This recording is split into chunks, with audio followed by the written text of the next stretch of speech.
Greetings, fellow painters! Today we finish up painting Zombie Doctor Strange for the Marvel Zombies board game. We painted his cape in the last video, so if you haven't seen it yet, you can check it out with this link here. Or you can choose to paint his cape last, in which case I'll have a link at the end of the video as well.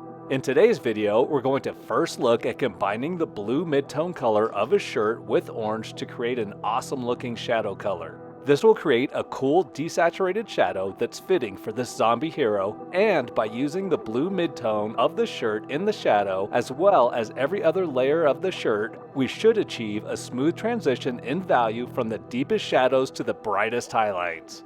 Welcome to Trehane Miniatures. With the red fabric of the cape already finished, we'll move straight to the shirt. We'll be painting directly over the black primer here. To create our shadow color, we combine flat blue by Vallejo with clear orange.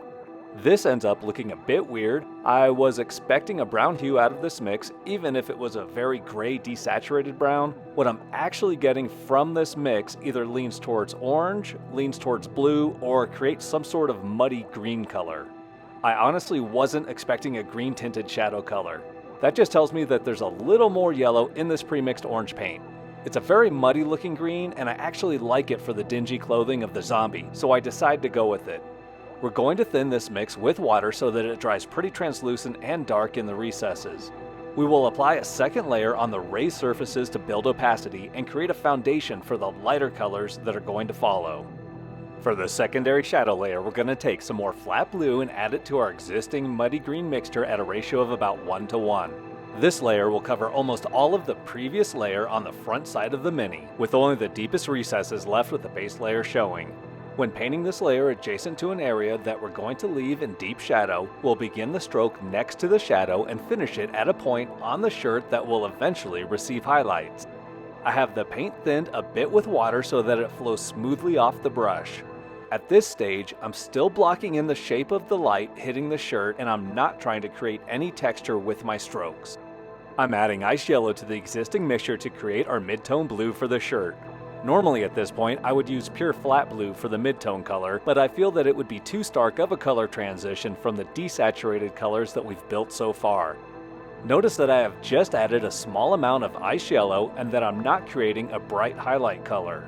Just about every part of the process of painting Zombie Doctor Strange is the deviation from how I painted the hero version. Well, in color choice anyway, the technique is still basically the same. I'm using a size 1 brush with a fine tip to begin to create some texture on the shirt. I'm doing this by using short strokes that are applied perpendicular to the length of the folds in the shirt. I am also focusing on edge highlights where appropriate, like the bottom edge of the shirt. And now we're going to add even more ice yellow to the mix for our final highlight. These highlights are added to most raised surfaces and upward facing parts of the shirt and will be focused more on Doctor Strange's right side. We will make sure to work within the area of the previous layer and build up the highlights. This mix is well thinned with water, and I'll go back with a second but smaller coat to bring up the highlights even further in some areas. Every stroke that I apply is done with short strokes to create the illusion of a little bit of texture. Once again, I will edge highlight the shirt where appropriate, but I'm not painting the entire edge so as to not completely cover the previous edge highlight step. The white emblem on Doctor Strange's chest is painted by using Monument Hobbies Payne's Gray and Mummy Robes by the Army Painter. First, I'm going to base coat the entire emblem with pure Payne's Gray to cover any of the errant brush marks from painting the rest of the shirt. Next, I'm going to mix Mummy Robe with the Payne's Gray to create a secondary shadow color. This is going to cover most of the emblem. I'll leave some Payne's Gray showing on the vertical edges of the emblem that will help separate the border of the emblem from the rest of the shirt. Once the shadow color is established, I'll use pure Mummy Robe for the edge highlights and to highlight the most upward facing parts of the emblem, mostly on the right side.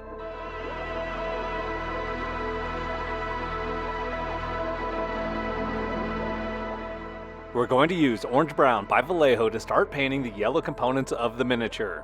The yellow cloth of the sash, gloves, and cape trim have already been base coated with the brown mixture that we created while painting the cape, which I'm going to link to at the end of the video.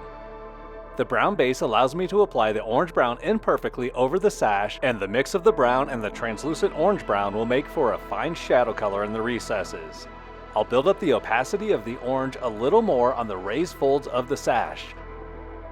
On the gloves, I'll just kind of swipe the paint across the surface of the gloves, leaving the existing brown showing in between the fingers and downward facing parts of the forearm and hand.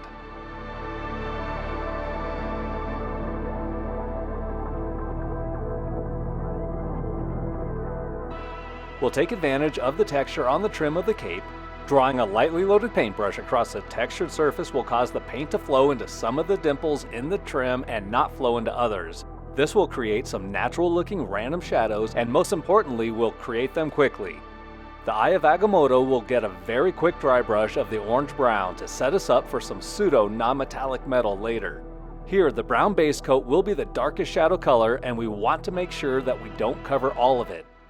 I know from painting the hero version of Doctor Strange that I want to do some fast non-metallic metal for the shield of Ashanti that Doctor Strange is standing on. I will apply a heavy dry brush of the orange brown over most of the shield, making sure not to get paint into the crevices. I will build up the opacity of the orange over select parts of the shield with additional dry brush coats. For the next layer, we're going to move straight to using demonic yellow. When I painted the hero version of Doctor Strange, I mixed paint in half steps by mixing each new yellow with the previous color before using it on its own. But these yellows are translucent enough that applying one layer allows enough of the previous layer to show through that it blends naturally. Then I can apply a second layer to a smaller area to build up the intensity of the new color. It feels a little more organic this way. This is most evident on the sash and gloves. On the gloves, for example, I apply the first layer around the top half of the cylindrical forearm before applying the second layer to just the top third of the cylindrical forearm. My brush strokes are not meticulous, and I just throw the paint on with a kind of swiping motion.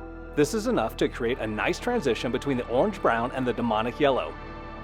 For the trim of the cape, I drag a lightly loaded brush across the surface of the fabric to catch all of the raised surfaces.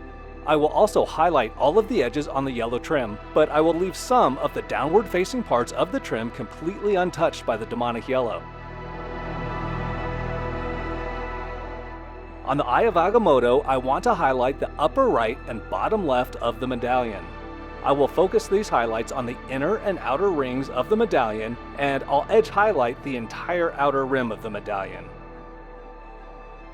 For the shield of Ashanti, I will continue the non-metallic metal by scratching in some demonic yellow within the established orange-brown dry brush. I'll pick the locations that I feel would reflect the most light and build up the opacity of demonic yellow in a couple of passes. A little less than half of the total surface area of the shield will be demonic yellow. I also edge highlight just about everywhere with this color. We'll jump to pure ice yellow for the final highlights. This will be dotted in the most upward facing bits and edges of the cape trim, mostly on the upper shoulder area around the head.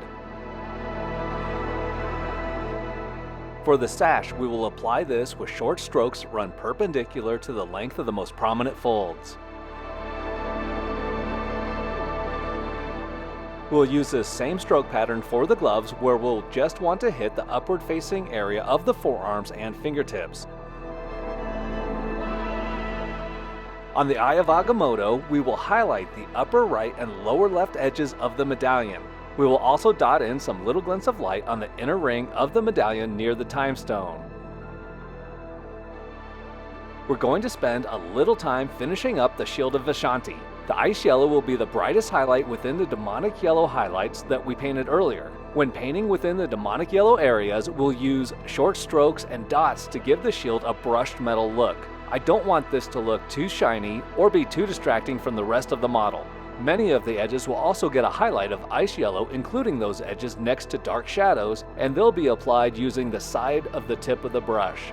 Then I'll use some Payne's Gray mixed with orange brown to re-establish and darken some shadow areas. This mix is thinned to a glazed consistency, meaning it's very much water, and I'll work back and forth between this mixture and the ice yellow, intensifying light and dark parts of the shield. I will also occasionally glaze in demonic yellow around the highlights to re-establish the mid-tone yellow. Full disclosure, this process from starting the ice yellow highlights to completing the refining process took about 16 minutes, which isn't long by non-metallic metal standards, but is still an appreciable amount of time if you're looking to get this miniature painted up quickly. The time stone in the Eye of Agamotto is going to be painted up very quickly. First, we're going to apply a completely opaque coat of angel green by the armory painter over the entire stone. Then we'll mix matte white into angel green and apply 2 highlights. This mix will be more white than green. The first highlight will be a single dot on the upper right of the stone, and the second highlight will be a crescent shape on the lower left of the stone. The lower left will get the larger highlight because this is where the light would be exiting the stone, making it appear to glow a little. We're going to use Whole Red by Vallejo as the base color for what little zombie flesh there is on this model. Give the entirety of Doctor Strange's face a good coat of this, and don't forget to paint his lips and ears as well. The basic skin tone that I want for his rotting flesh is skeleton bone by the Army Painter, so we're going to first mix that with Whole Red to create a secondary shadow color. This is going to cover most of the Whole Red, but we're going to avoid painting the eye sockets altogether. We'll also leave some shadow in the deep recesses where his neck meets the cape, and also the temple, side of his nose, and around the cheek on the left side of his face. For the midtone flesh, we'll use pure skeleton bone to highlight the bridge of the nose, the cheeks, and the protrusions on the left and right side of his forehead. And we can't forget to hit the tongue with this color also. Before continuing with the final highlights for the flesh, we're going to take a brief sidestep to work on the eyes and the blistered flesh. We'll give the eyeballs a quick base coat of titanium white. Then we'll coat the eyes and inside of the mouth and tongue with Glistening Blood by the Army Painter. Glistening Blood is a pinkish red translucent effect paint, and it dries so translucent that there is really no need to thin it before painting it on the model. Finally, we'll go back to titanium white and add a small dot to the center of each of the bulging eye testicles. Sulfide Ochre by the Army Painter is used to paint the blisters and the inside of the open wound on his face. Then we'll use the Glistening Blood once again to glaze over these areas. With that little sidestep complete, we'll get to using some ice yellow to add the final highlights to the face. We'll highlight the right side of the forehead, the tip of his nose, the right cheek, and we'll add highlights to a few of the yellow blisters on his face. Use your favorite matte black to base coat Doctor Strange's goatee and the hair on the top of his head, before switching over to a matte white to dial in those sideburns. Then use some ash gray by the Army Painter to highlight the bottom of his goatee and the hair at the front of his head. We're going to use this glorious trifecta of Army Painter grays to simultaneously paint Doctor Strange's pants and the rubble on the base. First, we're going to use Necromancer Cloak to base coat the pants. The paint is thin with water, and it's okay if the recesses remain almost black, since this will make a fine shadow color for the gray pants. Then we'll give the base coat a full coat of dark gray, being extra careful around the shield of Vishanti that we just painted.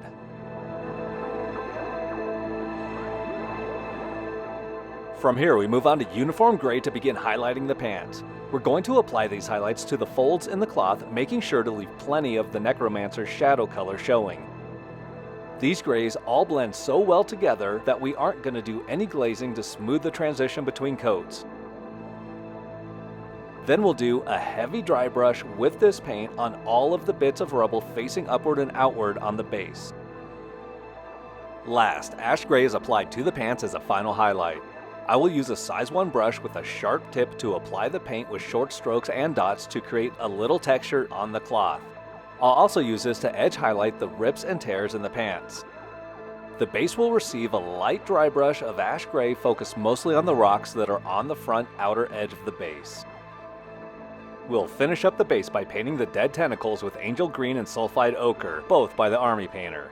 We'll give the tentacles a nice opaque base coat of Angel Green.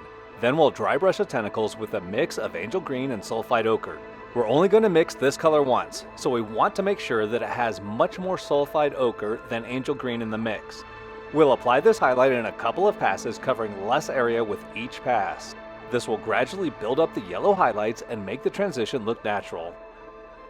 We're now in the home stretch with just the leather boot, belt, and pouch left to paint. First, all of these items are going to get a thorough base layer of German Camo Black-Brown.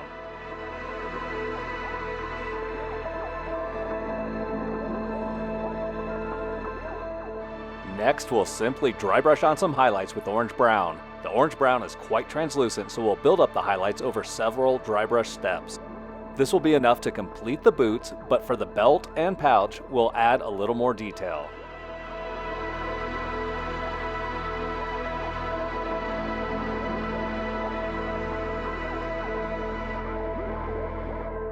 To craft a little extra detail on the belt and pouch, we'll add some ice yellow to the orange brown and switch back to a size 1 sable brush for these final details. We'll apply the paint with short strokes, focusing mostly on edges that will make the leather look a little roughed up. And this wraps up the painting of Zombie Doctor Strange. To paint his red cape, you can check out this video here. Thank you so much for watching. Please hit the like button and subscribe to the channel to join our growing community of painters.